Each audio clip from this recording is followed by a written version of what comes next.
Matatag ang mga hakbang ni Eliana Alcantara habang tinatahak niya ang pasilyo patungo sa pinakamalaking conference room ng Alcantara Holdings.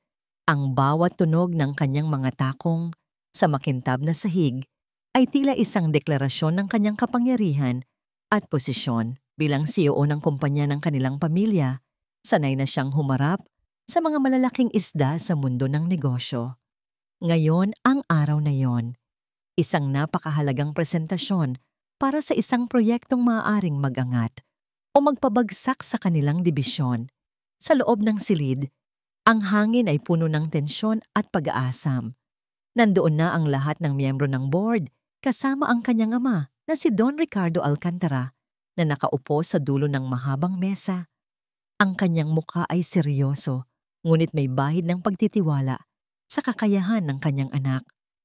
Ngumiti si Eliana, isang ngiting puno ng kumpiyansa. Inayos niya ang kanyang salamin at binuksan ang kanyang laptop. Magandang umaga po sa inyong lahat. Panimula niya, ang kanyang boses ay malinaw at matatag. Nandito tayo ngayon upang talakayin ang future ng Tierra del Alcantara Project. Nagsimula siyang magsalita. Ipinapaliwanag ang bawat detalye ng proyekto ng may kahusayan. Ang mga numero, ang mga plano, ang mga proyeksyon, lahat ay nasa dulo ng kanyang dila. Ito ang kanyang mundo ngayon.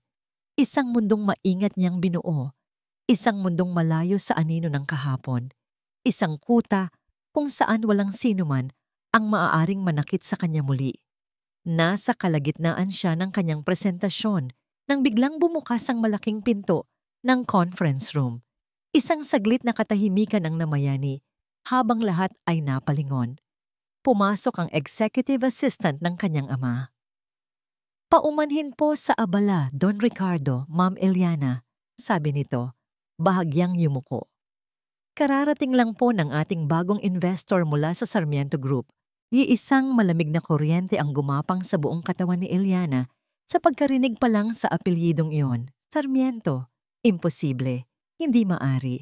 At mula sa likod ng assistant, isang matangkad na lalaki ang humakbang papasok. Ang kanyang tindig ay mas matipuno ngayon, ang kanyang mukha ay mas matalas. Ngunit ang mga matang yon na minsang nagdulot sa kanya ng matinding kaligayahan at kasunod ay walang kapantay na sakit.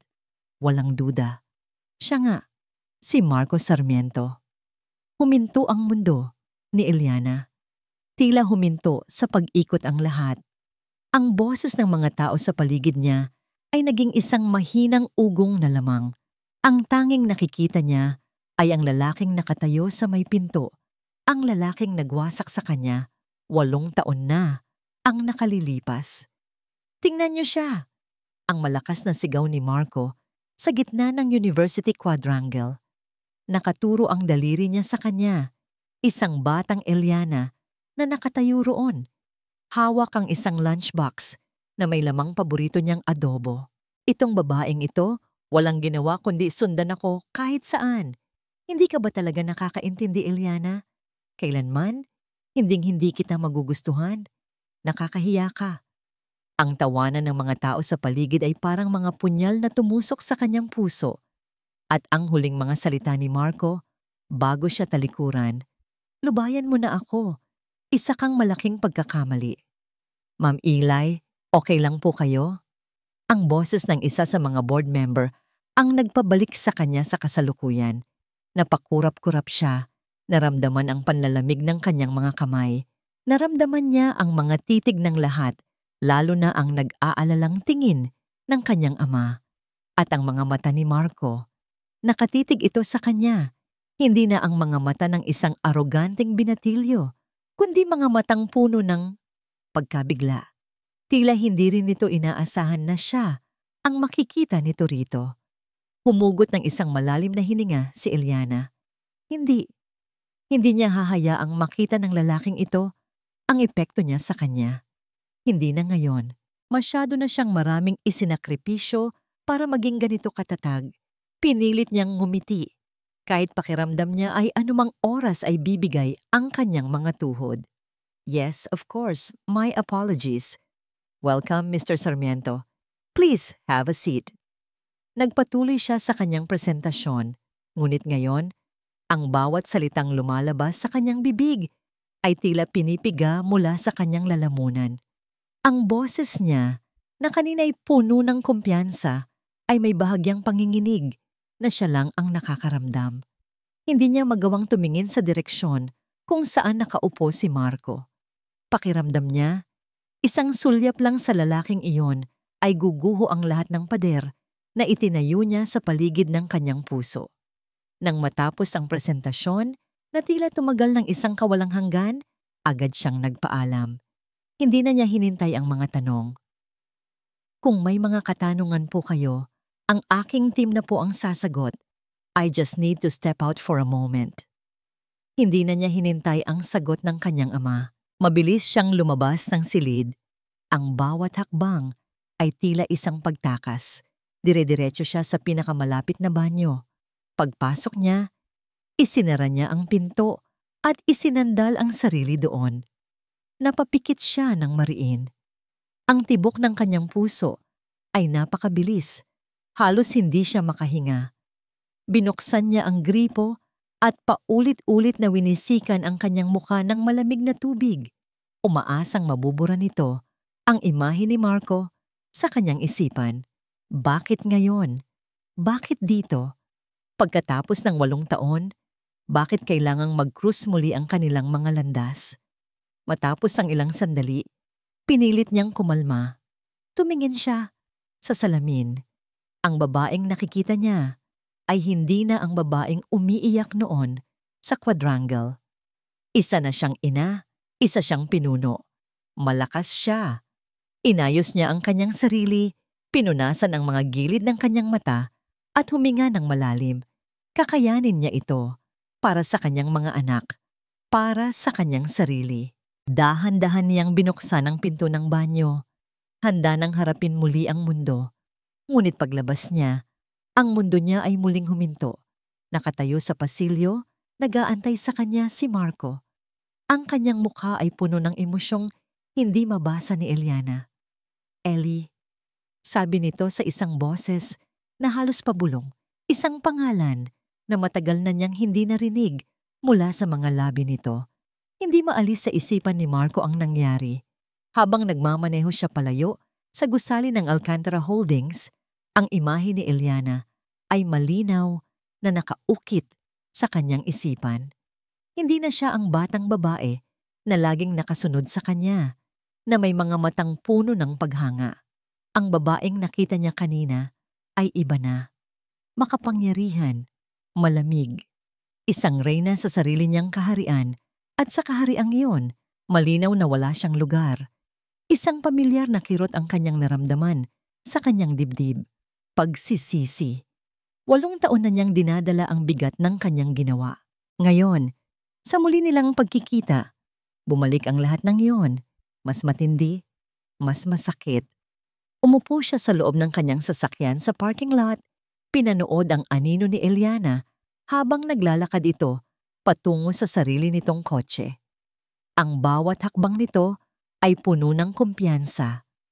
Pumasok ito sa sasakyan at umalis ng hindi man lang lumingon. Para bang isa lang siyang ordinaryong estranghero. Para bang hindi niya kailanman dinurog ang puso nito. Sa isang iglap, napuno siya ng matinding kuryosidad. Ano ang nangyari sa kanya sa loob ng 8 taon? Paano siya naging ganito katatag? Imbes na bumalik sa kanyang opisina, natagpuan niya ang sariling nagmamaneho ng walang tiyak na direksyon. Ang kanyang mga kamay ay nasa manibela, ngunit ang kanyang isip ay nasa nakaraan. Isang alaala ang pumasok sa kanyang isip, ang address ng dati nilang bahay. Isang subdivision kung saan madalas siyang pumunta noon para lang ihatid ito, kahit palabag sa kanyang kalooban. Dinala siya ng kanyang mga gulong patungo sa pamilyar na lugar na yon. Isang marangyang village. Nakita niya ang bahay ng mga Alcantara, mas malaki at mas maganda pa kaysa dati. Ngunit hindi yon ang pumukaw sa kanyang atensyon. Sa di kalayuan, sa isang community park sa loob ng village, may isang pamilyar na figura, si Eliana. Ipinark niya ang kanyang sasakyan sa isang lugar na hindi gaanong kapansin-pansin sa ilalim ng isang malaking puno. Mula roon, kitang-kita niya ito. Ngunit hindi siya nag-iisa. May kasama siyang 3 maliliit na batang babae. Magkakamukhang magkakamukha. 3 anghel na may mahabang buhok at masayang tawa habang naghahabulan sa damuhan. Triplets. Nakatayo si Eliana sa gilid. Pinapanood ang kanyang mga anak. Isang malambing na ngiti ang nakapinta sa kanyang mga labi. Ang malamig na CEO na nakita niya sa conference room ay biglang naglaho. Ang nasa harap niya ngayon ay isang ina. Isang mapagmahal na ina. Isang kakaibang pakiramdam ang dumaloy sa kalooban ni Marco. Isang halo ng paghanga at lungkot. Ito ang buhay na binuo ni Eliana nang wala siya. Isang buhay na masaya at buo. Pinanood niya ang mga ito ng matagal. Ang pagtawa ng mga bata ay tila musika sa pandinig. Ang isa sa kanila na humahabol sa isang paru-paro ay napalapit sa direksyon ng kanyang sasakyan. Bigla itong natisod at napaupo sa damuhan. Umiyak ito. Sa isang segundo, ang unang reaksyon ni Marco ay ang lumabas ng sasakyan at tulungan ito. Ngunit napako siya sa kanyang kinauupuan. Anong karapatan niya? Mabilis na lumapit si Eliana sa kanyang anak. Lumuhod ito at niyakap ang umiiyak na bata. Shh, Stella, tahan na. Nandito si Mommy. Hindi ka nasaktan, di ba? Nang iangat ng batang nagngangalang Stella ang kanyang mukha, punong-puno ng luha, napatingin ito sa direksyon kung nasaan si Marco. Nagtama ang kanilang mga mata sa salamin ng kotse. At sa sandaling iyon, tila tumigil ang paghinga ni Marco. Ang mga matang iyon, kulang na lang ay tumingin siya sa sarili niyang refleksyon sa salamin. Ang hugis, ang kulay, ang paraan ng pagkurap nito, iyon ang kanyang mga mata.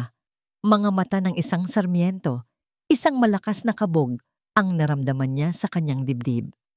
Paulit-ulit niyang tiningnan ang bata, tapos ang 2 pa nitong kapatid at pabalik-balik kay Eliana. Ang kanyang isip ay naglakbay sa nakaraan. 8 taon. Ang panahon kung kailan huli silang, hindi maari, imposible. Pinanood niya si Eliana habang buhat-buhat nito si Stella at inakay ang 2 pa niyang anak na sina Luna at Aurora palayo sa parke, pabalik sa kanilang bahay. Naiwan si Marco sa loob ng sasakyan. Tulala, hindi makagalaw. Ang hangin sa loob ng kotse ay tila biglang kumapal. Hirap siyang huminga. Isang nakakabaliw na pag-asa at pagdududa ang nagsimulang mabuo sa kanyang puso. Kailangan niyang malaman. Kailangan niyang makasiguro. Nanginginig ang kanyang mga kamay habang kinukuha niya ang kanyang cellphone. Nag-dial siya ng isang numero na matagal na niyang hindi tinatawagan para sa personal na bagay. Hello? Sagot ng isang boses sa kabilang linya. Rico, it's Marco, sabi niya. Ang kanyang boses ay bahagyang paos. May ipapagawa ako sa'yo. Isang napakadelikadong trabaho. Ilang araw ang lumipas. Ang bawat araw ay isang impyerno para kay Marco. Hindi siya makakain. Hindi siya makatulog. Hindi siya makapag-focus sa trabaho. Ang tanging laman ng kanyang isip ay ang mga batang yon at ang mga mata ni Stella. Nasa gitna siya ng isang meeting nang biglang mag-vibrate ang kanyang telepono.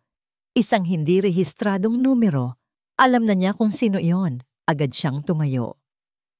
Excuse me for a moment. Pumasok siya sa kanyang pribadong opisina at sinagot ang tawag.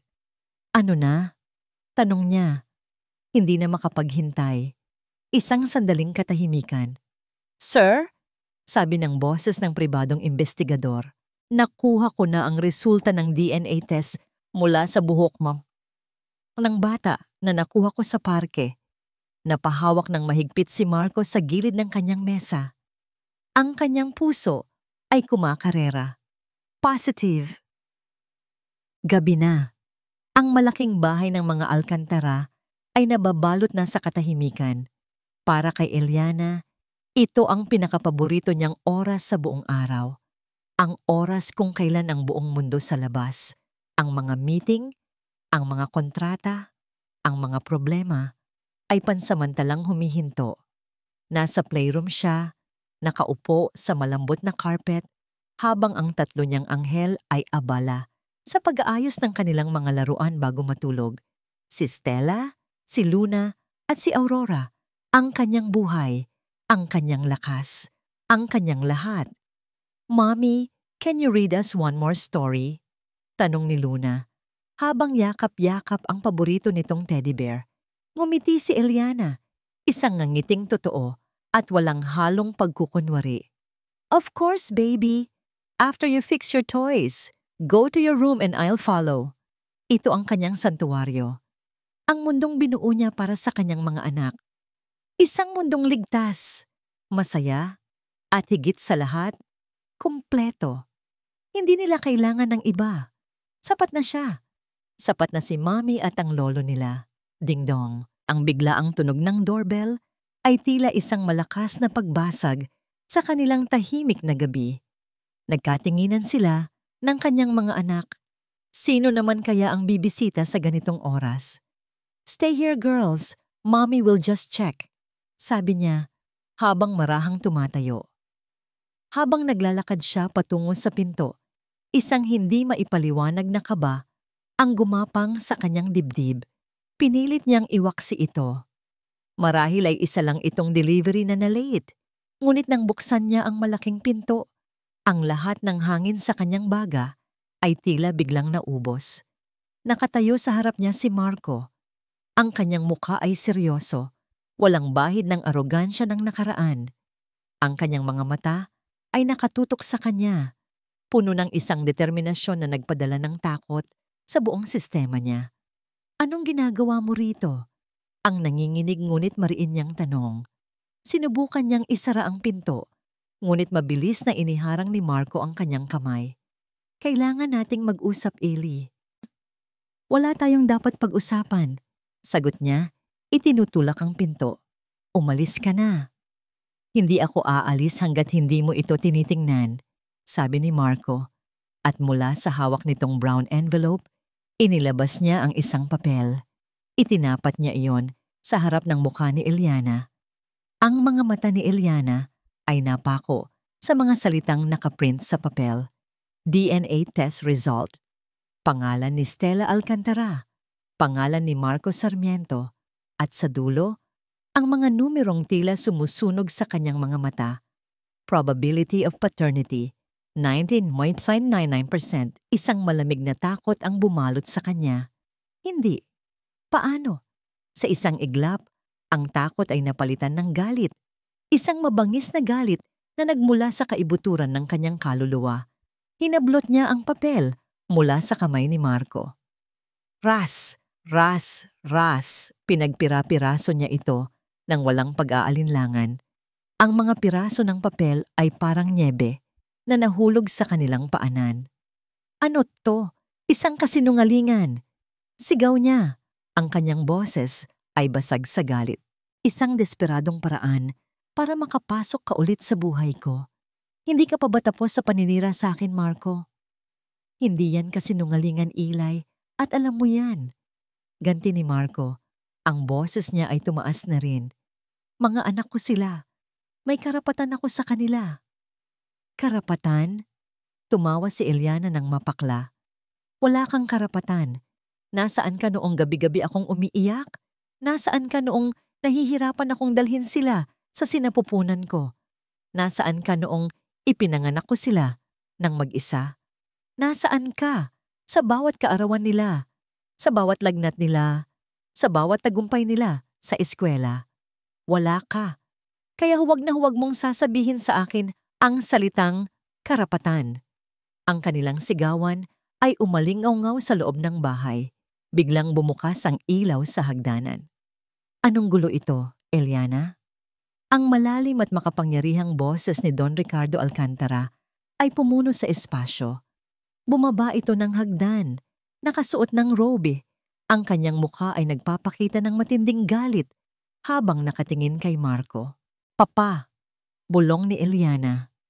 Tumayo si Don Ricardo sa pagitan nila, isang buhay na pader na nagpoprotekta sa kanyang anak.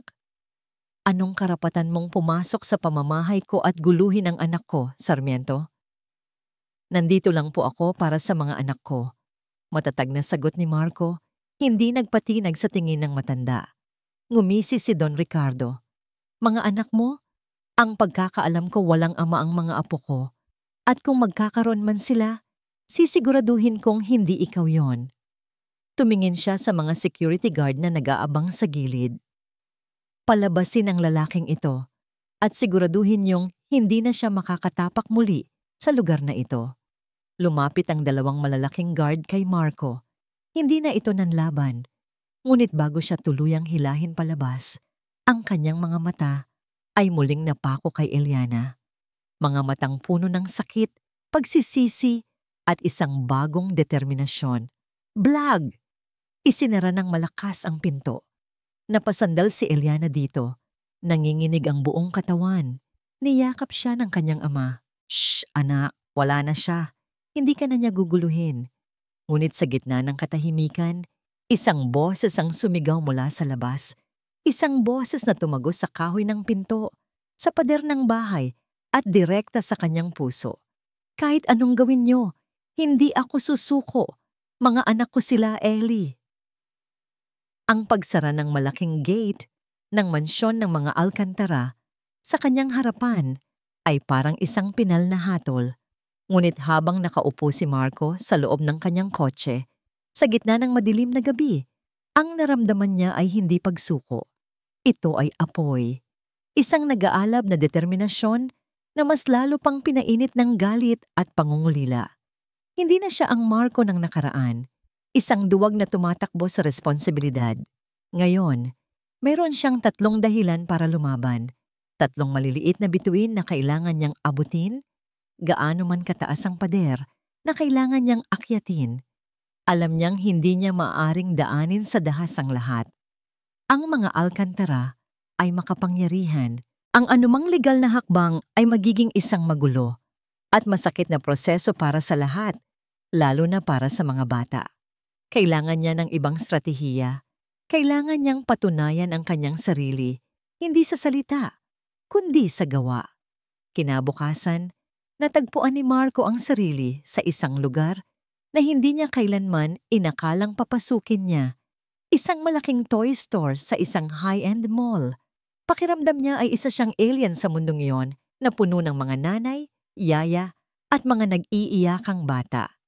Siya na sanay sa mga board meeting at negosasyon ay nalilito sa harap ng mga pader ng manika, building blocks, at mga stuffed animals. Lumapit sa kanya ang isang sales lady. Good morning, sir. Ano po ang hanap nila? Napakamot siya sa batok. Para sa babae. 7 years old. Isa lang po, sir? 3. Mabilis niyang sagot. Triplets sila. Nakita niya ang bahagyang pagkamangha sa mukha ng sales lady. Wow! Okay, sir. Ano po ang hilig nila? Natigilan si Marco. Isang simpleng tanong, pero parang isang malaking sampal sa kanya. Wala siyang alam. Wala siyang alam tungkol sa sarili niyang mga anak. Isang pamilyar na kirot ng kabiguan ang muli niyang naramdaman. Hindi ko alam. Mahina niyang pag-amin. Bigyan mo na lang ako ng isang bagay na siguradong magugustuhan ng lahat. 3 magkakapareho. Pagkatapos ng mahabang paglilibot, napili niya ang 3 malalaking kahon ng isang art set. Kumpleto sa mga krayola, watercolor, at iba't ibang uri ng papel. Pare-pareho, walang lamangan. Ipinadala niya ito sa pamamagitan ng isang premium courier service, maingat na inilagay sa isang malaking kahon na walang anumang palatandaan kung kanino galing. Sa loob, isang maliit na card lang ang kanyang isinulat. Para sa 3 maliliit na bituin. Walang pangalan, walang pirma. Sa mga sumunod na araw, ito ang naging routine niya. Malayo sa paningin ng mga Alcantara, sinimulan niyang alamin ang lahat tungkol sa buhay ng kanyang mga anak. Nalaman niya ang eskwelahan kung saan sila nag-aaral. Sa hapon, ipinaparada niya ang kanyang sasakyan sa isang kanto kung saan natatanaw niya ang gate ng eskwelahan. Sapat na para masilayan ang paglabas ng tatlong magkakaparehong anghel na masayang sinalubong ng kanilang driver. Isang hapon, habang nagmamasid siya, isang itim na SUV ang huminto sa tabi ng kanyang kotse. Bumaba ang bintana nito at nakita niya ang isang pamilyar na mukha. Ang kuya ni Eliana, si Anton Alcantara. Bumaba si Anton mula sa kanyang sasakyan at kumatok sa bintana ni Marco. Walang nagawa si Marco kundi ibaba ito. "Sarmiento," sabi ni Anton. Ang kanyang boses ay malamig at puno ng pagbabanta. "Akala ko ba malinaw ang sinabi ng papa ko? Anong ginagawa mo rito?" "Wala akong ginagawang masama," kalmadong sagot ni Marco. "Gusto ko lang masigurong ligtas sila." Tumawa si Anton ng mapakla. "Ligtas? Sila ang hindi ligtas sa'yo. Lubayan mo na ang pamilya ko. Ito ang una at huling babala ko sa'yo." Hindi na hinintay ni Anton ang sagot ni Marco. Bumalik ito sa kanyang sasakyan at umalis. Naiwan si Marco na lalong nakaramdam ng frustrasyon. Ang pader ay hindi lang si Eliana. Ito ay ang buong angkan ng Alcantara. Kinagabihan, para pakalmahin ang sarili, nagpunta siya sa community park kung saan niya unang nakita ang mga bata. Doon, nakita niya silang muli. Naghahabulan kasama ang kanilang yaya. Masaya. Walang kamalay-malay sa gulong nangyayari. Habang pinapanood niya sila, biglang natapilok si Luna. Sumubsob ito sa damuhan. Isang malakas na iyak ang pumuno sa hangin. Bago pa man makalapit ang yaya, ang mga paa ni Marco ay kusa ng kumilos. Ang instinct ng isang ama ang nagtulak sa kanya. Mabilis siyang lumabas ng kotse, dala ang first aid kit na lagi niyang iniiwan sa sasakyan. "Shh, okay lang yan," sabi niya sa malumanay na boses habang papalapit sa umiiyak na si Luna. "Tingnan natin ang sugat mo." Natakot sa simula ang bata. Ngunit may kung anong kumpiyansa sa boses ni Marco na nagpakalma rito. Dahan-dahan niyang nilinis ang maliit na sugat sa tuhod nito gamit ang antiseptic wipe. May kaunting dugo. Kumuha siya ng isang band-aid na may cartoon character design mula sa kit. "Ayan na," sabi niya. Maingat na idinidikit ito. Mas magaling na yan kaysa sa magic. Napangiti ng bahagya si Luna sa gitna ng kanyang paghikbi. "Thank you, sir." Sakto namang dumating si Eliana. Nakararating lang mula sa trabaho para sunduin ang mga anak. Ang una niyang nakita ay isang estrangherong lalaki na nakaluhod sa harap ng kanyang umiiyak na anak. "Luna, anong nangyayari dito?" Sigaw niya, puno ng panik, habang mabilis na tumatakbo palapit. Nang makilala niya kung sino ang lalaki, ang panik ay napalitan ng galit. "Marco, anong ginagawa mo sa anak ko?" Mabilis niyang hinila si Luna palayo kay Marco at niyakap ito ng mahigpit. Nadapa siya. Kalmadong paliwanag ni Marco habang dahan-dahang tumatayo. "Tinulungan ko lang siya. May sugat siya sa tuhod." Tiningnan ni Eliana ang tuhod ni Luna na may band-aid na. Nakita niya ang first aid kit sa tabi ni Marco. Nakita niya ang tunay na pag-aalala sa mga mata nito. Isang emosyong hindi niya kailanman nakita rito noon. Ang galit niya ay bahagyang humupa, napalitan ng isang komplikadong emosyon na hindi niya maintindihan. Niyakap niya ang kanyang anak at tumayo. Tinalikuran niya si Marco, handa nang umalis. "Ellie, sandali." Huminto siya, ngunit hindi siya lumingon. "Huwag mong isipin na mababago nito ang kahit ano," sabi niya. Ang kanyang boses ay kasing lamig ng yelo. Isang pilit na pagtataboy sa anumang emosyong nagsisimulang mabuo sa kanyang dibdib. Naglakad siya palayo. Akay-akay ang kanyang mga anak. Ngunit bago siya tuluyang makalayo, nakita ni Marco ang isang saglit na pag-uurong sulong sa kanyang mga mata. Isang maliit na siwang sa pader na kanyang itinayo. Huwag mong isipin na mababago nito ang kahit ano. Ang mga salitang yon ni Eliana ay paulit-ulit na umalingaw-ngaw sa kanyang isipan kahit ilang araw na ang lumipas. Ngunit sa likod ng lamig ng mga salitang iyon, ang nakita niya sa mga mata nito, ang saglit na pag-aalinlangan, ang siyang pinanghahawakan niya. Isang maliit na siwang, isang maliit na pag-asa.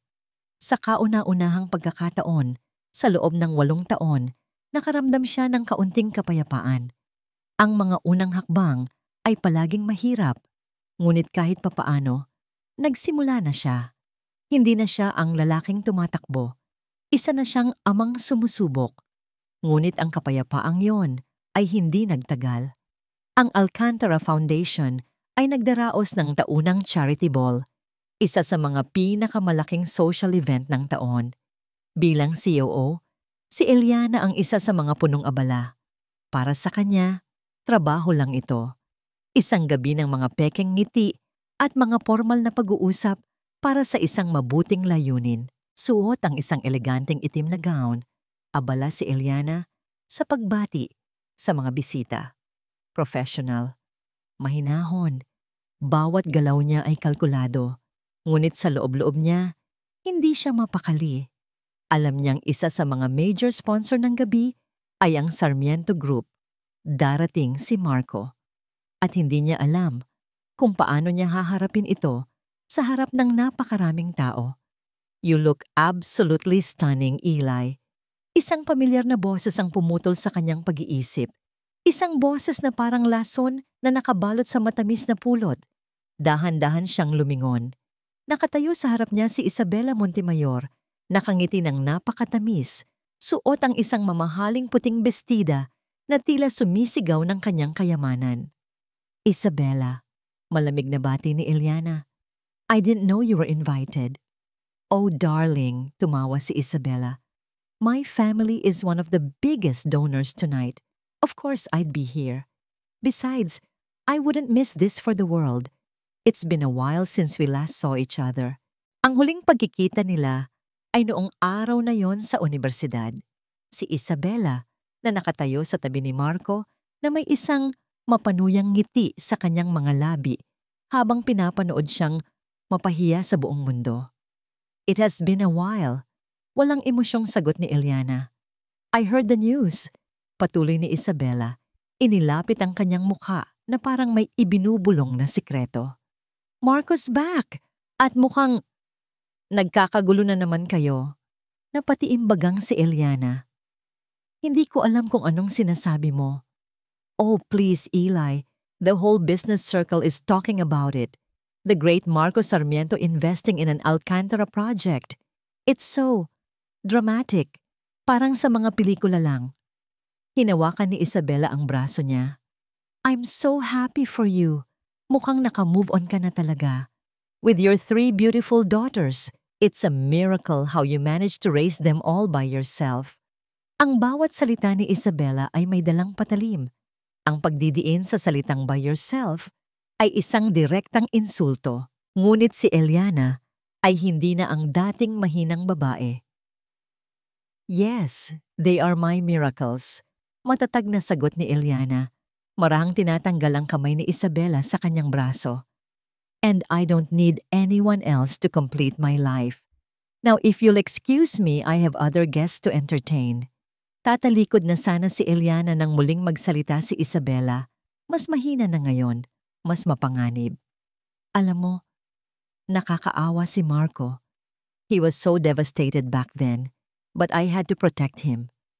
Kailangan niyang makipaghiwalay sa'yo para sa ikabubuti niya. I was the one who convinced him to do it para makapiling niya ako. Ang pag-amin na yon ay parang isang malakas na sampal. Bagamat may hinala na siya noon pa, iba pa rin ang marinig ito nang direkta mula sa bibig ni Isabela. Ang lahat ng sakit, ang lahat ng kahihiyan ay biglang bumalik. Ang lahat ng yon ay plinano pala. Naramdaman ni Eliana na nanginig ang kanyang mga kamay. Ang pader na pinilit niyang itayo ay unti-unting gumuho. Ang mga ginagawang pagsisikap ni Marcos sa kasalukuyan ay biglang nabura ng sakit ng nakaraan na muling binuhay ni Isabela. Kung iyan ang paniniwala mo, Isabela, then you can have him, sabi ni Eliana. Pinipilit na huwag ipakita ang epekto ng mga salita nito.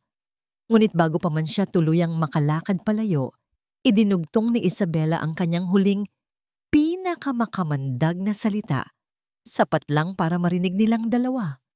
Alam mo, hanggang ngayon, mahal na mahal pa rin ako ni Marco. Huwag kang umasa. Pagkatapos ng mga salitang iyon, umalis si Isabela. Iniwan si Eliana na nakatayo roon, mag-isa sa gitna ng maraming tao. Ngunit pakiramdam niya ay siya ang pinaka-nag-iisang tao sa buong mundo. Ang maliit na siwang ng pag-asa na nagsimulang mabuo sa kanyang puso ay muling nagsara, mas matibay, mas sarado kaysa dati. Ang mga salita ni Isabela ay parang lason na kumalat sa sistema ni Eliana. Sa mga sumunod na araw, ang maliit na pag-asang nagsimulang sumibol sa kanyang puso para kay Marco ay tuluyan ng nalanta at namatay. Ang bawat pagtatangka ni Marco na mapalapit, isang text message na hindi niya sinasagot, isang bulaklak na ipinapadala niya sa opisina na agad niyang ipinatatapon, ay sinalubong niya ng isang matigas at hindi matinag na pader. Bumalik siya sa dati. Siya si Eliana Alcantara, ang makapangyarihang COO, ang ina na kayang itaguyod ang kanyang mga anak ng mag-isa. Hindi niya kailangan ng isang lalaking minsan na siyang ipinahiya at tinrato na parang basura. Isang Biyernes ng hapon, habang pauwi na siya mula sa isang nakakapagod na linggo sa trabaho, tumunog ang kanyang cellphone. Ang yaya ng mga bata ang tumatawag. Ma'am Eli! Ma'am Eli! Ang nanginginig na boses nito sa kabilang linya. Si Aurora po. Bigla na lang po siyang nanghina at sobrang taas po ng lagnat. Isang malamig na takot ang biglang bumalot kay Eliana. Ano? Papunta na ako. Dalhin niyo na siya sa ospital. Yung malapit sa atin. I'm on my way. Ibinaba niya ang tawag at halos paliparin ang kanyang sasakyan. Ang tibok ng kanyang puso ay isang malakas na tambol sa kanyang dibdib. Sa lahat ng tatlo, si Aurora ang may pinakamahina na resistensya. Pagdating niya sa emergency room, ang eksenang bumungad sa kanya ay isang bangungot. Si Aurora ay nakahiga sa isang kama, maputla at hirap huminga. Ang mga nurse at doktor ay abala sa paligid nito. Anong nangyari? Tanong niya sa doktor. Hindi inaalis ang tingin sa kanyang anak. Mataas po ang lagnat, ma'am. At mabilis ang pagbaba ng kanyang platelet count. We suspect it's a severe case of dengue. Paliwanag ng doktor. Kailangan na po natin siyang salinan ng dugo. Urgent.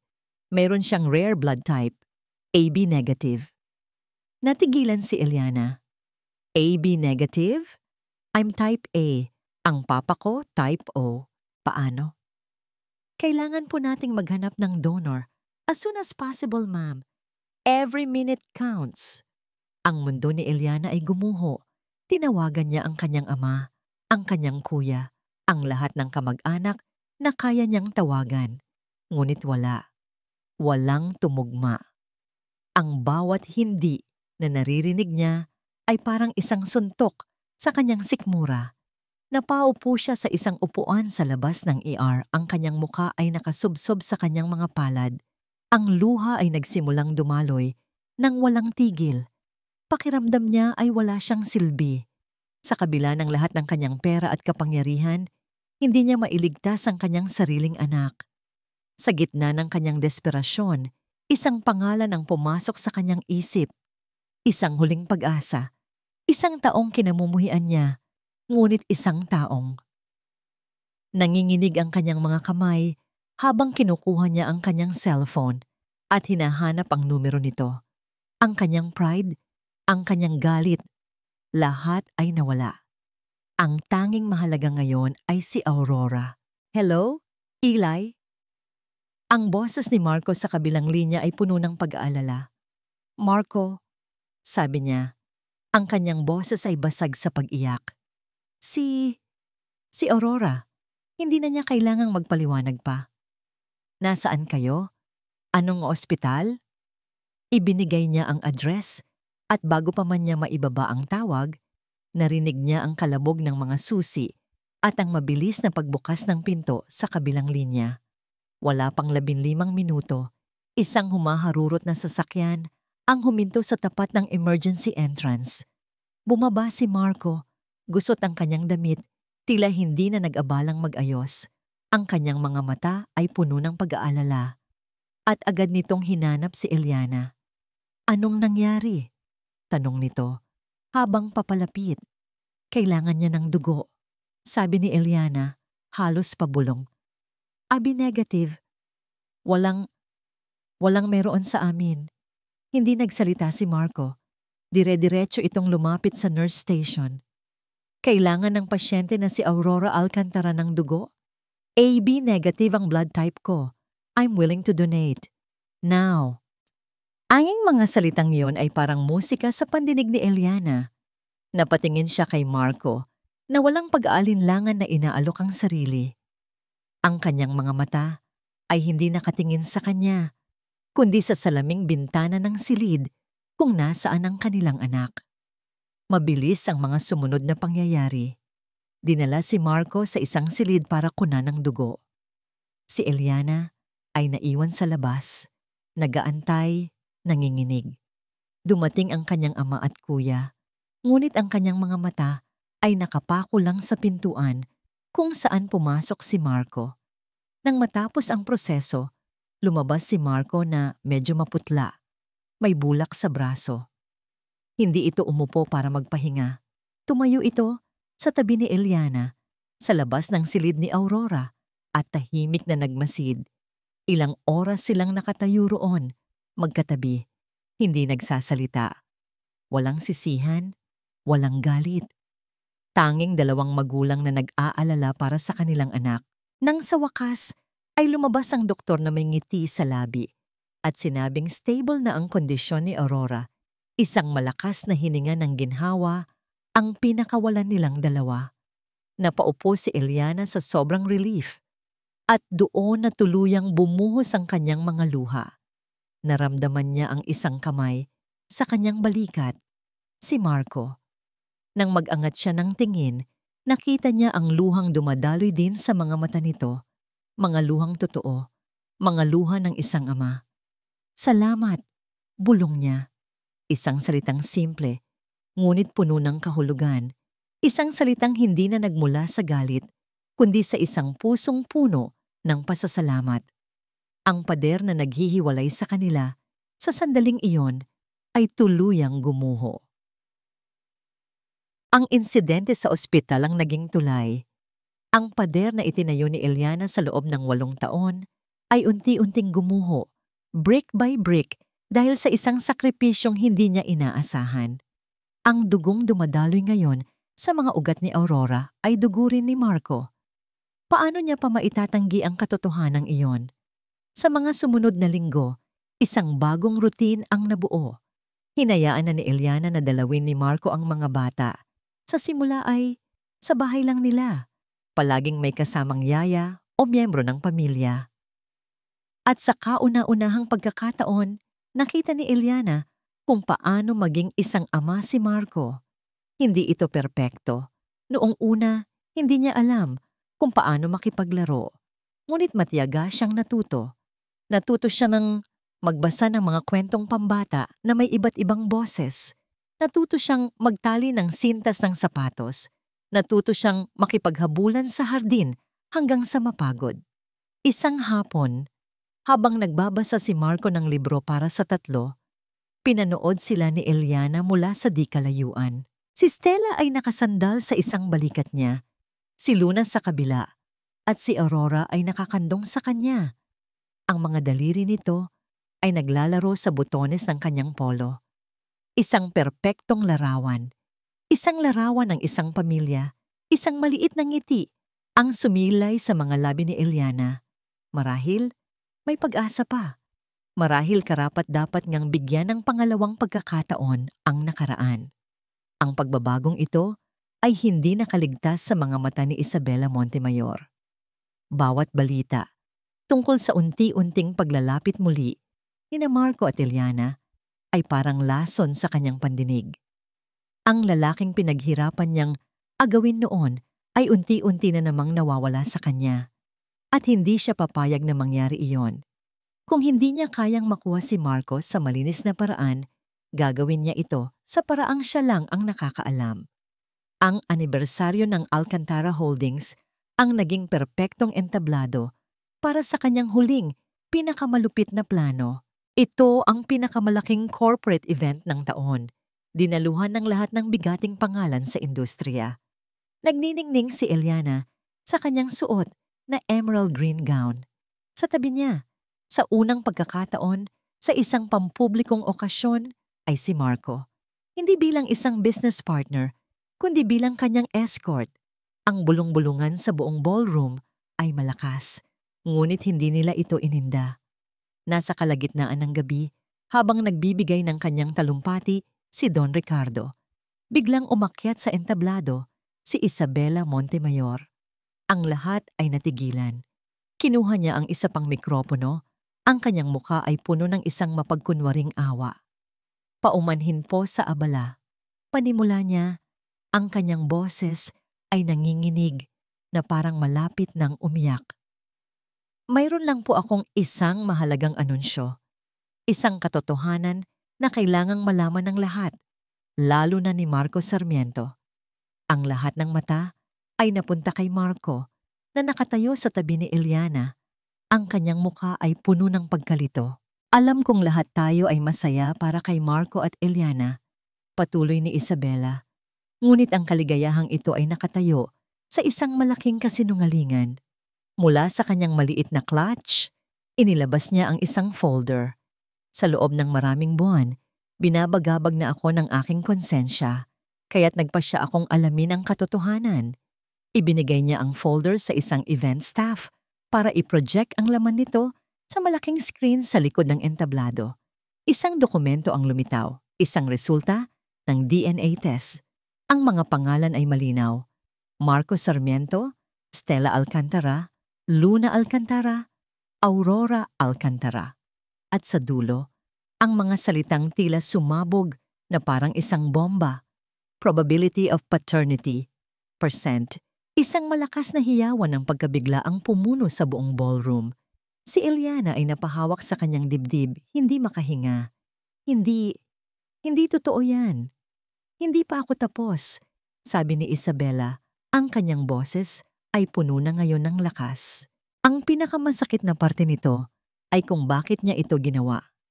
Marahil ay hindi niyo alam, pero ako ang dahilan kung bakit naghiwalay sina Marco at Eliana noon.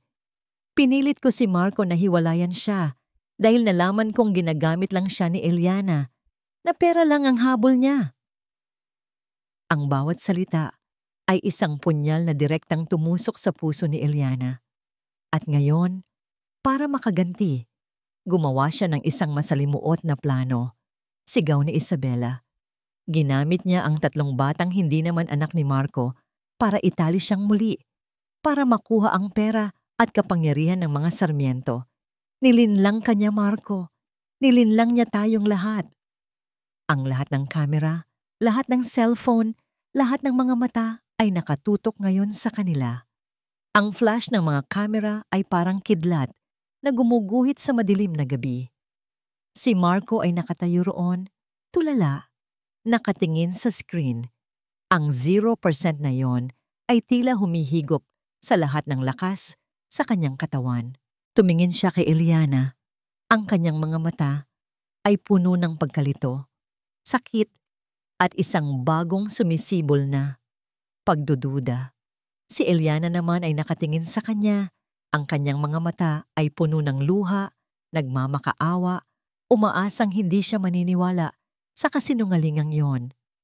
Ngunit bago pa man siya makapagsalita, bago pa man niya maipagtanggol ang kanyang sarili, tumingin si Isabela ng diretso kay Marco Ang kanyang mga mata ay puno ng tagumpay. Ngayon, malaya ka na sa kanila. Ang pagsabog ng bomba ni Isabela ay nag-iwan ng isang nakabibinging katahimikan sa buong ballroom. Pagkatapos, parang isang malaking alon, nagsimula ang bulungan. Ang bawat tingin, bawat bulong, ay parang mga karayom na tumutusok sa balat ni Marco.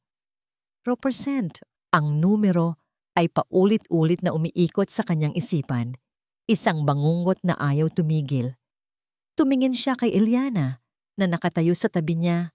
Ang mukha ay basang-basa ng luha, ang mga mata ay nagmamakaawa. Isang bahagi niya ang gustong maniwala sa kanya, ang gustong hawakan ang kanyang kamay at sabihing kasinungalingan ang lahat. Ngunit ang isa pang bahagi niya, ang bahaging sinaktan at nilinlang noon, ay nagsimulang magduda. Ang pag-amin ni Isabela na siya ang nagtulak sa kanya na saktan si Eliana noon. Totoo iyon. Ang revelasyong yon ay nagbigay ng bigat at kredibilidad sa lahat ng iba pa niyang sinabi. Hinila siya ng mga security personnel ng mga Alcantara palayo sa kaguluhan. Dinala sila sa isang pribadong silid, malayo sa mga matang mapanghusga, si Eliana, si Marco, at ang galit na si Don Ricardo. Marco, maniwala ka sa akin. Umiiyak na sabi ni Eliana, hinawakan ang kanyang braso. Hindi totoo yon. Isang malaking kasinungalingan ang lahat ng yon. Bumitaw si Marco mula sa pagkakahawak niya. Ang kanyang isip ay isang magulong bagyo. Ang imahe ng mga anak niya. Ng mga anak niya nga ba? Habang tinatawag siyang papa, ay sumasagi sa kanyang isip, kasabay ng malaking 0% sa screen. Paano, Eli? Tanong niya. Ang kanyang boses ay mahina, ngunit puno ng sakit. Paano ko malalaman kung ano ang totoo? Sa tingin mo ba kaya kong gawin yon sa'yo? Sa tingin mo ba pagkatapos ng lahat, lolokohin pa rin kita? Kinuha niya ang folder na hawak ni Isabela kanina, na ngayon ay nasa kamay na ni Don Ricardo. Tiningnan niya ang dokumento. Ang pangalan ng laboratorio, ang pirma ng doktor, lahat ay mukhang lehitimo. Ang sakit na naramdaman niya ay parang lason na, unti-unting kumakalat sa kanyang buong pagkatao. Hindi ko na alam, Ellie, sabi niya. Iniiwasan ang kanyang mga mata. Hindi ko na alam kung ano ang paniniwalaan ko. Isang malaking kalokohan ito. Sigaw ni Don Ricardo, hinagis ang folder sa mesa. Isang desperadong gawa ng isang desperadang babae. At ikaw, dinuro niya si Marco.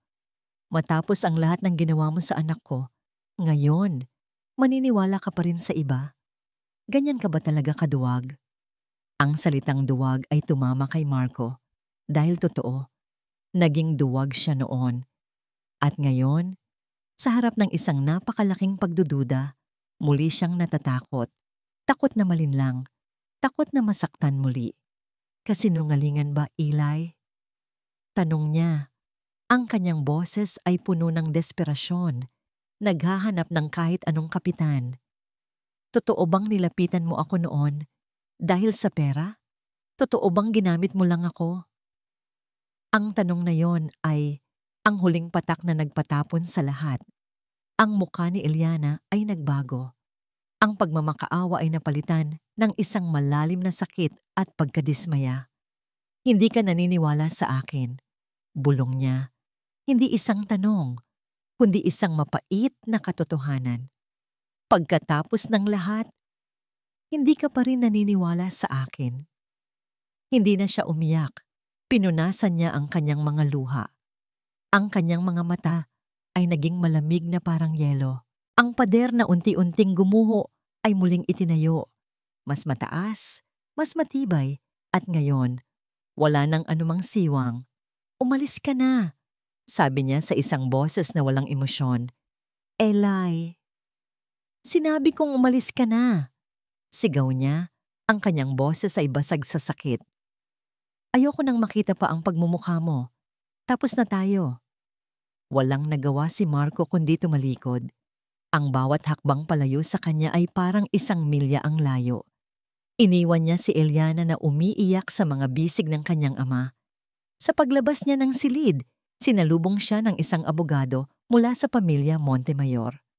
Mr. Sarmiento, pinapabigay po ni Miss Isabela. She thought you might need this.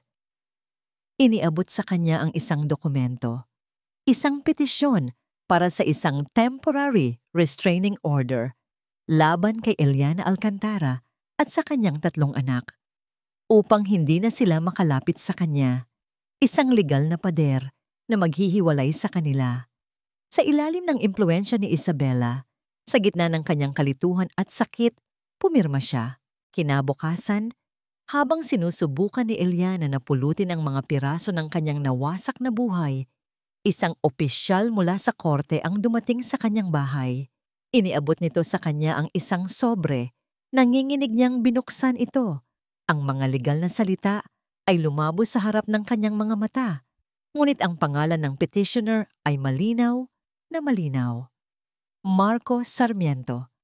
Ang huling hibla ng pag-asa na natitira sa kanyang puso ay tuluyan ng naputol.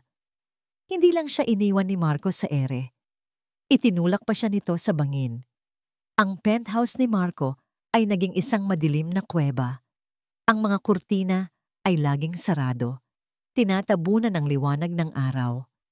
Ang mga bote ng mamahaling alak na dati palamuti lang ay nagkalat na ngayon sa sahig. Ang iba'y may laman pa, ang iba'y wala na. Lumipas ang mga araw na tila isang mahabang gabi lang. Ang restraining order ay naipatupad na.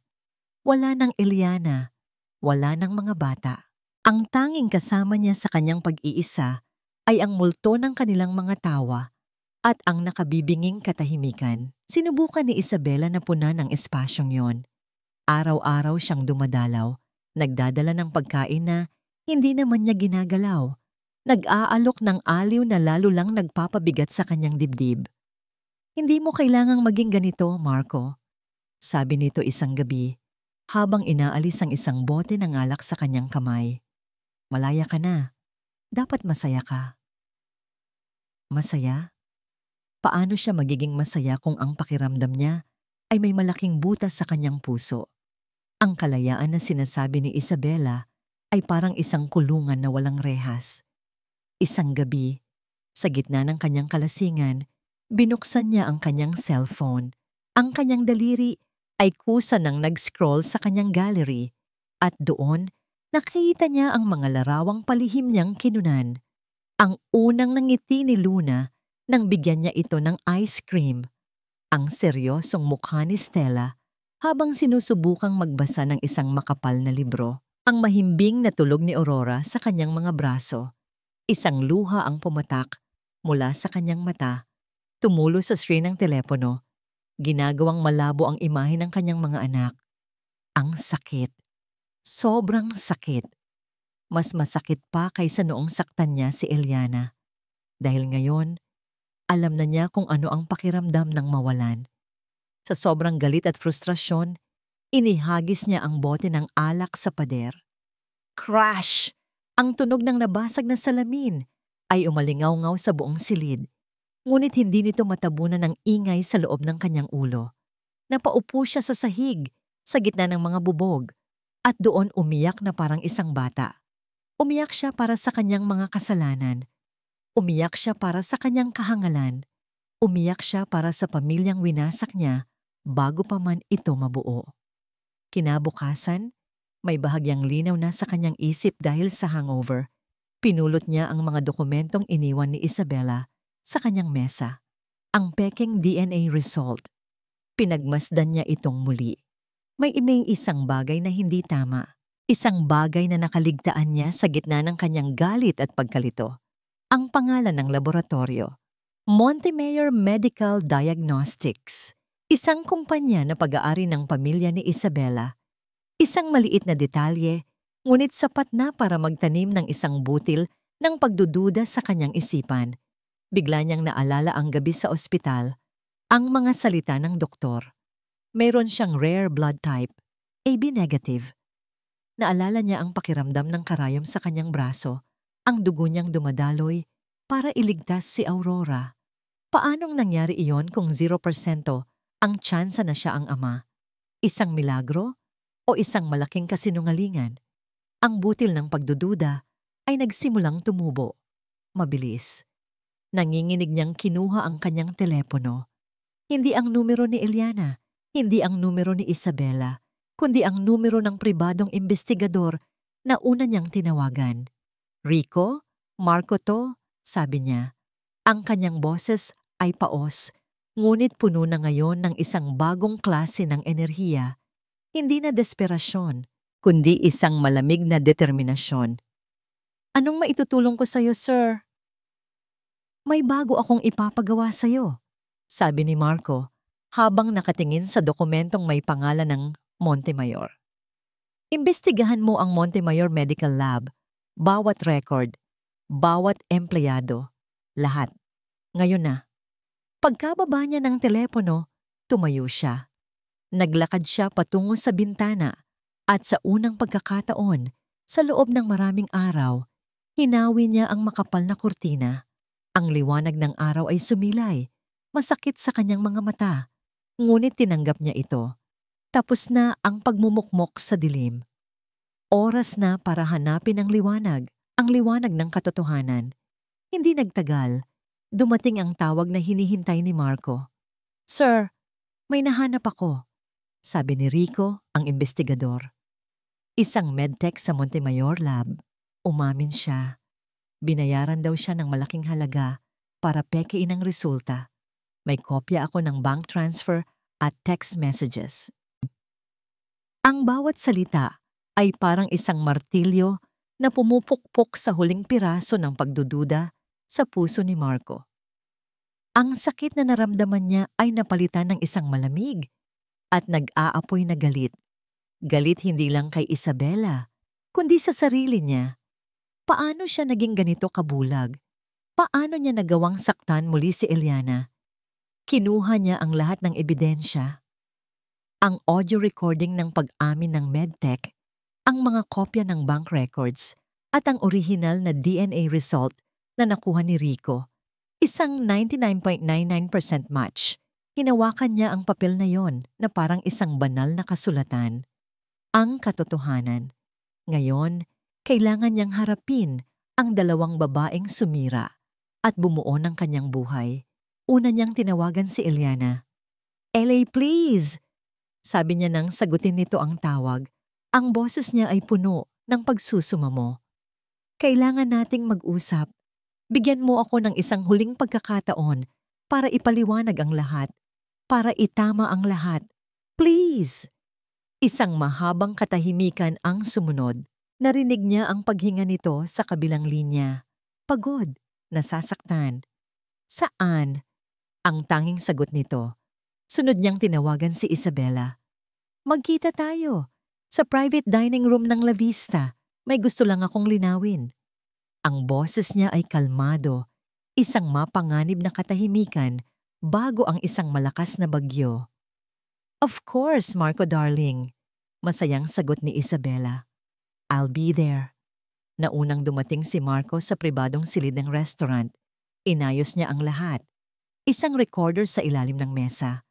Ang mga dokumento ay nasa kanyang tabi. Pagkatapos ay dumating si Eliana. Ang kanyang mukha ay walang emosyon. Ang kanyang mga mata ay pagod, ngunit matatag. Hindi sila nag-usap. Naghintay lang sila. Ilang sandali pa, bumukas ang pinto at pumasok si Isabela. Nakangiti ng malapad. Suot ang kanyang pinakamagandang damit. Ngunit ang ngiti niya ay unti-unting naglaho nang makita niya si Eliana na nakaupo sa tabi ni Marco. Anong ginagawa niya rito? Tanong ni Isabela, ang kanyang boses ay may bahid ng panik. Umupo ka, Isabela. Malamig na utos ni Marco. Gaya ng sabi ko, may kailangan tayong linawin. Walang nagawa si Isabela, kundi umupo sa kanilang harapan. Ang tensyon sa loob ng silid ay halos hinihiwa ng kutsilyo. Gusto kong malaman ang katotohanan, panimula ni Marco. Inilapag sa mesa ang kopya ng pekeng DNA result. Ito. Gusto kong marinig mula sa'yo. Totoo ba ito? Of course it's true, Marco. Mabilis na sagot ni Isabela. Pinakita ko na sa'yo, di ba? Niloko ka lang niya. Talaga? Sabi ni Marco. At sunod niyang inilapag ang isa pang dokumento. Ang tunay na resulta. Kung ganon, ano naman ito? Nanlaki ang mga mata ni Isabela. Sinubukan niyang abutin ang papel, ngunit mabilis itong binawi ni Marco.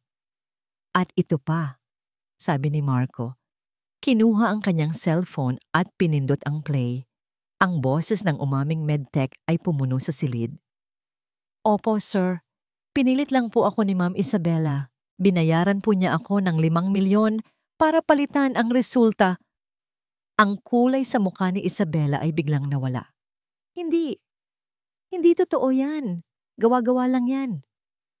At ang bank transfer sa account mo, gawa-gawa lang din ba? Tanong ni Marco. Inilapag ang huling piraso ng ebidensya. Wala nang masabi si Isabela. Ang kanyang mga mata ay nagpalipat-lipat kina Marco at Eliana. Ang kanyang pagkukunwari ay tuluyan ng gumuho. Bakit Isabela? Tanong ni Marco. Ang kanyang boses ay puno ng sakit. Bakit mo ginawa to? Dahil mahal kita, Marco. Sigaw ni Isabela, ang kanyang boses ay basag na. Mahal na mahal kita, pero hindi mo ako makita. Palagi na lang si Eliana. Kahit noon pa, siya na lang palagi ang nasa isip mo. Tumingin siya kay Eliana. Ang kanyang mga mata ay nag-aapoy sa galit. Kinuha mo siya sa akin noon, kaya sinira kita. At ngayong bumalik ka, susubukan mo na namang kunin siya ulit. Hindi ako papayag. Sa wakas, tumingin si Marco kay Eliana na tahimik lang na nakikinig sa buong komprontasyon. Ang kanyang mga mata ay puno ng luha, ngunit hindi na dahil sa sakit, kundi dahil sa katotohanang lumabas na. At ang pinakaunang kasinungalingan, Isabela, sabi ni Marco, ang kanyang boses ay halos pabulong. Ang dahilan kung bakit ko sinaktan si Eli noon, sabihin mo sa kanya ang totoo. Napayuko si Isabela talunan. Ang pamilya niyo, nalulugi na noon. Sinabi ko sa pamilya ko na tulungan kayo sa isang kondisyon.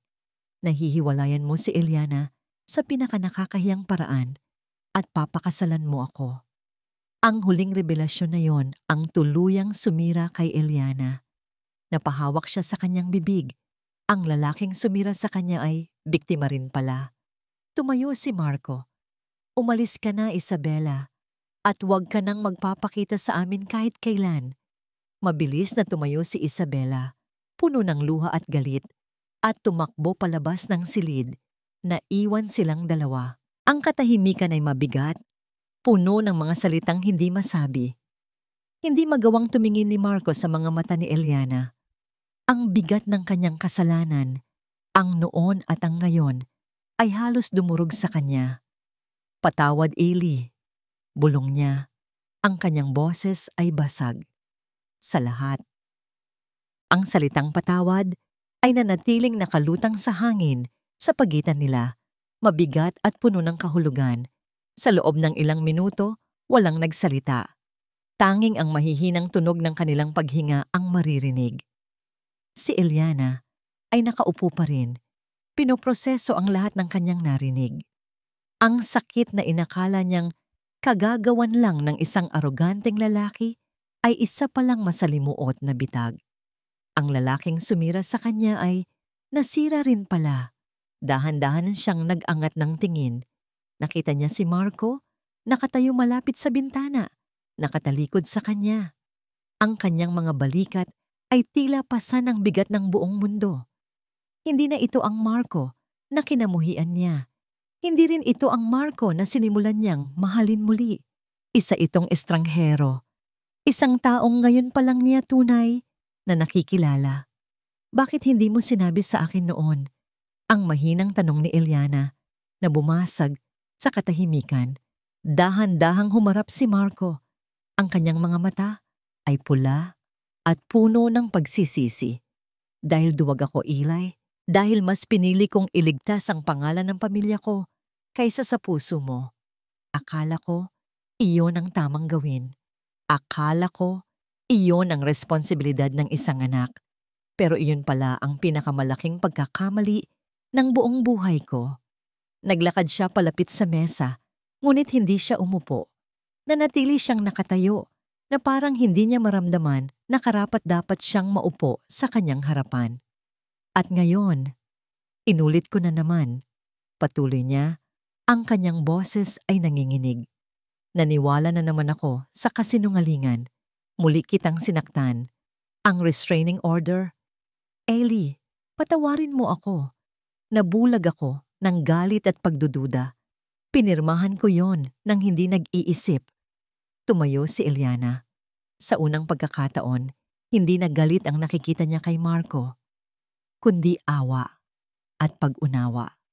Mahirap ang pinagdaanan ko, Marco, sabi niya. Ang kanyang boses ay matatag na ngayon. Sa loob ng 8 taon, mag-isa kong pinalaki ang mga anak natin. Mag-isa kong hinarap ang bawat lagnat, ang bawat takot, ang bawat pag-iyak. Binuo ko ang isang mundo kung saan hindi ko na kailangan ang sinuman, lalo na ikaw. Ang bawat salita ay isang katotohanan na kailangang marinig ni Marco. Pero, pagpapatuloy niya, sa mundong iyon, palaging may kulang. Palagi kong nakikita sa mga mata ng mga anak natin ang isang tanong na hindi ko masagot. Ang tanong kung nasaan ang papa nila. Isang luha ang pumatak mula sa mata ni Eliana, ngunit pinunasan niya ito agad. Ang sakit na idinulot mo sa akin, hindi iyon basta-basta maghihilom. Ang tiwalang sinira mo, hindi iyon basta-basta maibabalik. Napayo ko si Marco, handang tanggapin ang anumang hatol. Pero ang makita kang umiyak sa ospital para kay Aurora, ang makita kang subukang matutong maging isang ama, at ang marinig ang katotohanan ngayon, huminga siya ng malalim. Pinapatawad na kita, Marco. Nag-angat ng tingin si Marco, ang kanyang mga mata ay puno ng pagkabigla at pasasalamat. Pinapatawad kita, hindi lang para sa'yo, kundi para sa sarili ko, sabi ni Eliana. At higit sa lahat, para sa mga anak natin. Karapatan nilang magkaroon ng isang ama, isang amang buo at hindi na nagtatago sa anino ng nakaraan. Hindi niya sinabing mahal pa niya ito. Hindi niya ipinangako na magiging sila muli. Ang ibinigay niya ay isang bagay na mas mahalaga sa sandaling iyon, isang bukas na pinto. Kinagabihan, nagpunta si Eliana sa opisina ng kanyang ama. Ipinaliwanag niya ang lahat. Sa simula, ay mariing tumutol si Don Ricardo. Ngunit nang makita niya ang determinasyon sa mga mata ng kanyang anak, ang pag-unawang hindi niya nakita noon, unti-unti siyang lumambot. Sigurado ka ba dyan, anak? Opo, Papa, para po kina Stella, Luna at Aurora. Kinabukasan, personal na pinuntahan ni Marco ang bahay ng mga Alcantara, hindi na bilang isang kaaway, kundi bilang isang bisitang may pahintulot. Pagbukas ng pinto, si Eliana ang bumungad sa kanya. Sa likod nito, sa may sala, ang 3 maliliit na bata ay naglalaro. Walang kamalay-malay sa lahat. Bago ang lahat, sabi ni Eliana, may mga kailangan kang makilala ng maayos. Naglakad siya patungo sa kanyang mga anak. Lumuhod siya para maging kapantay nila. Stella, Luna, Aurora, halika kayo rito, mga anak. Lumapit ang 3. Ang kanilang mga mata ay puno ng kuryosidad habang nakatingin sa lalaking nakatayo sa may pinto. Ngumiti si Eliana sa kanila. Isang ngiting puno ng pagmamahal at kaunting lungkot para sa mga taong nasayang. Mga anak, gusto kong makilala ninyo ang papa ninyo. Ang mga salitang iyon ni Eliana ay naging isang susi na nagbukas ng isang bagong mundo para sa kanilang 5. Ang mga sumunod na buwan ay naging isang maselang sayaw ng pag-aaral at pag-aangkop. Hindi naging madali. May mga araw na si Marco ay hindi alam kung paano kikilos sa harap ng 3 batang sabay-sabay na nangangailangan ng kanyang atensyon. May mga pagkakataong ang multo ng nakaraan ay bumabalik upang guluhin ang isipan ni Eliana. Ngunit sa bawat pagkakamali, may pag-unawa. Sa bawat pag-aalinlangan may pasensya. Unti-unti, ang Sir Marco o Tito Marco ay naging papa. Ang salitang iyon, sa tuwing naririnig ni Marco, ay parang isang gamot na humihilom sa lahat ng sugat ng kanyang nakaraan. Ang ikawalong kaarawan ng triplets, ang naging hudyat ng isang tunay na bagong simula. Sa malawak na hardin ng hasyenda ng mga Alcantara, sa Batangas, isang simpleng selebrasyon ang ginanap. Nandoon ang buong pamilya Alcantara at sa kauna-unahang pagkakataon, hindi na isang outsider si Marco. Isa na siyang kapamilya. Pinanood ni Eliana si Marco habang karga-karga nito si Aurora sa kanyang mga balikat, habang nakikipaghabulan kina Stella at Luna sa damuhan. Ang tawa ng kanyang mga anak ay mas masaya, mas buo. Nakita niya ang kislap sa kanilang mga mata na noon lang niya napansin, ang kislap ng pagkakaroon ng isang kumpletong pamilya. Nang gabing iyon, matapos matulog ang pagod ngunit masayang mga bata, naglakad-lakad sila ni Marco sa tabing dagat na nasa harap ng hasyenda. Ang tanging liwanag ay mula sa buwan at mga bituin. Ang tanging tunog ay ang marahang hampas ng alon sa dalampasigan. Masaya sila, bulong ni Marco habang nakatingin sa madilim na karagatan. Masaya nga sila, sagot ni Eliana. Tumingin siya kay Marco. At ikaw, masaya ka ba? Humarap si Marco sa kanya. Hinawakan nito ang kanyang mga kamay. Ang mga palad nito ay mainit at magaspang. Mga kamay ng isang taong nagtatrabaho, hindi lang sa opisina, kundi sa pagbuo ng isang pamilya. Sa buong buhay ko, Ili, hinabol ko ang tagumpay. Akala ko, kapag naging CEO ako, kapag napalago ko ang kumpanya, magiging masaya ako. Pero sa lahat ng yon, palaging may kulang. Sabi niya, ang kanyang mga mata ay seryoso at puno ng sinseridad. Ngayong gabi, habang hinahabol ko ang mga anak natin sa damuhan, habang naririnig ko silang tinatawag akong papa, naramdaman ko ang kaligayahang hindi kayang bilhin ng kahit anong halaga. Salamat sa iyo. Salamat sa pagbibigay mo sa akin ng pagkakataong ito. Humigpit ang hawak niya sa mga kamay ni Eliana. Alam kong marami pa akong kailangang patunayan. Alam kong ang tiwala ay hindi basta-basta na ibabalik. Pero gusto kong malaman mo na bawat araw, gagawin ko ang lahat para maging karapat-dapat sa iyo at sa mga anak natin. Inilabas niya mula sa kanyang bulsa ang isang maliit na kahon. Hindi ito mamahalin. Gawa ito sa kahoy. Binuksan niya ito.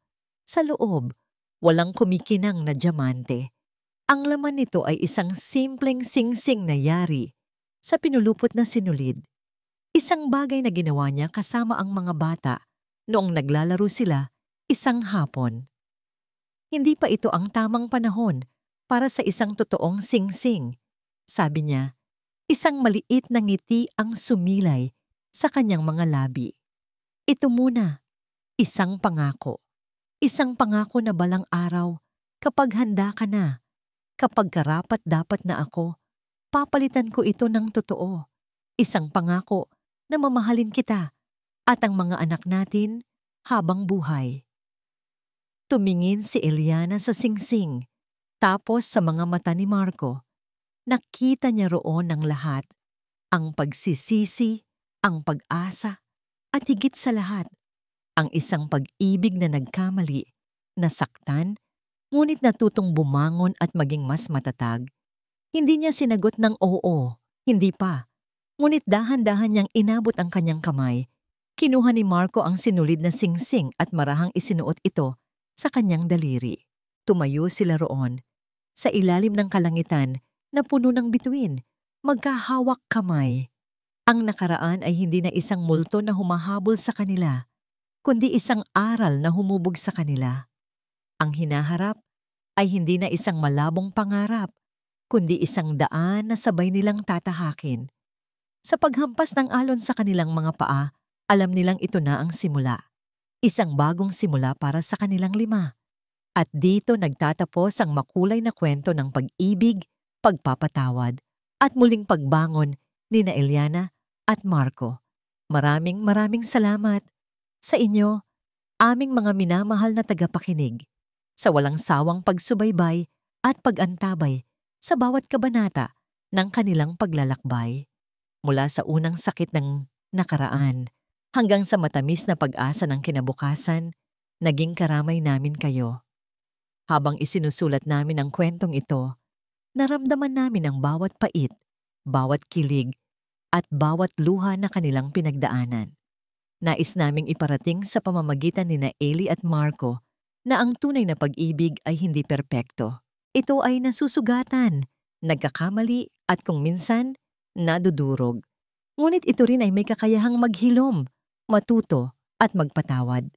Ang pag-ibig ay isang desisyon, isang pang-araw-araw na desisyon na piliing umunawa, magtiwala at lumaban para sa mga taong tunay na mahalaga sa atin. Sana, sa pagtatapos ng kwentong ito, may isang aral na manatili sa inyong mga puso na kahit sa pinakamadilim na gabi ng ating buhay, palaging may sisikat na bagong umaga. At ang pinakamahalagang kayamanan na mayroon tayo ay ang pamilyang ating sandigan. Muli, mula sa kaibuturan ng aming puso, kami ay nagpapasalamat. Ano ang pinakapaborito ninyong eksena? Anong aral ang inyong natutunan? Ibahagi po ninyo ang inyong mga saloobin sa comment section. Nais naming marinig ang bawat isa sa inyo. Hanggang sa susunod na kwentong ating pagsasaluuhan, ito ang inyong lingkod na laging maghahatid ng mga kwentong tatatak sa inyong puso. Nagmamahal, Love Kilig TV.